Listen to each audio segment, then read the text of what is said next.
சுவிசேஷம். இந்த நாளுக்குரிய தேவ வார்த்தை.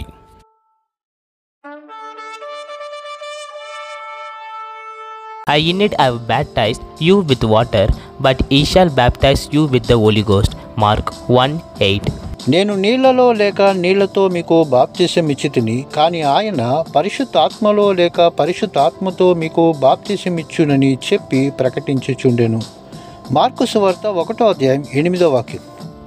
நான் ஜலத்தினால் உங்களுக்கு ஞானஸ்தானம் கொடுத்தேன், அவரோ பரிசுத்த ஆவியினால் உங்களுக்கு ஞானஸ்தானம் கொடுப்பார் என்று பிரசங்கித்தான். மார்க்கு 1:8. அன்பின் தேவ பிள்ளைகளே, ஞானத்தின் ஸ்தானம் மிகவும் முக்கியம் என்பதை நாம் புரிந்து கொள்ளாதபடிக்கு ஞானஸ்தானத்தை புறக்கணித்து கொண்டே இருக்கிறோம்.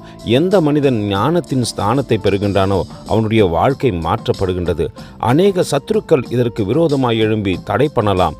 ஆனால் அவர்களுடைய சத்தத்திற்கு நாம் செவி கொடுக்காதபடிக்கு தேவனுக்கு பிரியமான பிள்ளைகளாய் புது பிறப்பு அடையத்தக்கதாக நம்மை தாழ்த்தி ஒப்பு கொடுத்து ஞானஸ்தானம் எடுக்கக்கூடுமானால் நிச்சயம் பரிசுத்த ஆவியானவர் அவர்களை ஆட்கொள்வது மட்டுமல்ல, புதிய வழிகளிலும் நடத்துவார். தேவ சித்தத்தை செய்யவும் அவர்களை உருவாக்கத்தக்கதாக நம்மை ஒப்புக் கொடுப்போமா? கர்த்ததாமே உங்களை ஆசீர்வதிப்பாராக. ஆமென். எங்களோடு கூட இணைந்து ஊழியம் செய்ய விரும்பினால் இந்த வார்த்தைகளை மற்றவர்களுக்கும் பகிர்ந்து கொடுங்கள். இது ராஜ்யத்தின் சுவிசேஷம். Thank you for watching. God bless you.